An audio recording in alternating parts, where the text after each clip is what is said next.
ನವಗ್ರಹ ಮಂಡಲ ಅಂತ ಹೇಳಿದರೆ ಮಧ್ಯದಲ್ಲಿ ಒಂದು ವೃತ್ತಾಕಾರ ಚಿಹ್ನೆ, ಅದರಲ್ಲಿ ಕೆಂಪು ಬಣ್ಣ, ಅದು ಸೂರ್ಯನಿಗೆ ಆಗದ್ದದ್ದು. ಅದರ ಆಗ್ನೇಯ ಭಾಗದಲ್ಲಿ ಚಂದ್ರನದ್ದು, ಹೌದು ಗೌರವರ್ಣ ಅಂತ ಹೇಳಿದರೆ ತಿಳಿ ಹರಶಿನ ಬಣ್ಣದ್ದು ಚಂದ್ರನಿಗೆ ಹೇಳಿದಂತಹ ಬಣ್ಣ.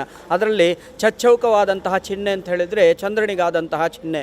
ಇನ್ನು ದಕ್ಷಿಣ ಭಾಗದಲ್ಲಿ ಕೆಂಪು ಬಣ್ಣದಲ್ಲಿ ಅಂಗಾರಕ ಗ್ರಹಣದ ಮಂಡಲ, ಅದರಲ್ಲಿ ತ್ರಿಕೋಣಾಕಾರ ಚಿಹ್ನೆ ಹಾಕಿದರೆ ಅದು ಅಂಗಾರಕಂದು ಚಿಹ್ನೆ. ಇನ್ನು ಈಶಾನ್ಯ ಭಾಗದಲ್ಲಿ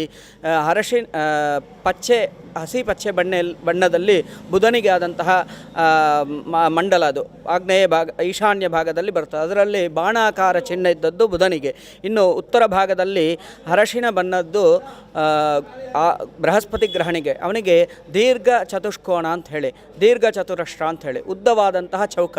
ಇನ್ನು ಪೂರ್ವ ಭಾಗದಲ್ಲಿ ಶುಕ್ರನಿಗೆ, ಅವನಿಗೆ ಬಿಳಿ ಬಣ್ಣ, ಆ ಬಿಳಿ ಬಣ್ಣದಲ್ಲಿ ಪಂಚಕೋಣ ಅಂತ ಹೇಳಿ, ನಾವು ಸ್ಟಾರ್ ಥರ ಹಾಕ್ತಿದ್ರೆ ಪಂಚಕೋಣಗಳು ಅದರಲ್ಲಿ ಬರ್ತದೆ, 5 ತ್ರಿಕೋಣಗಳು. ಇನ್ನು ಪಶ್ಚಿಮ ಭಾಗದಲ್ಲಿ ಶನಿಗೆ, ಅವನಿಗೆ ಕಪ್ಪು ಅಥವಾ ನೀಲಿ, ಸಂಸ್ಕೃತದಲ್ಲಿ ನೀಲಿ ಅಂತ ಹೇಳಿದರೆ ಅದು ಕಪ್ಪು ಬಣ್ಣವೇ ಇರೋದು, ಪಂಚವರ್ಣಗಳಲ್ಲಿ ಕಪ್ಪು ಸೇರಿದ್ದು, ಅದಕ್ಕೋಸ್ಕರ ಕೃಷ್ಣನಿಗೆ ಕೂಡ ನಾವು ನೀಲವರ್ಣ ಅಂತ ಹೇಳ್ತೇವೆ. ಆ ರೀತಿಯಲ್ಲಿ ಪಶ್ಚಿಮದಲ್ಲಿ ಅವನಿಗೆ ಶನಿಗೆ ಚಿಹ್ನೆ ಅಂತ ಹೇಳಿದರೆ ಬಾಣಾಕಾರ ಧನುರ್ ಚಿಹ್ನೆ ಅವನಿಗೆ.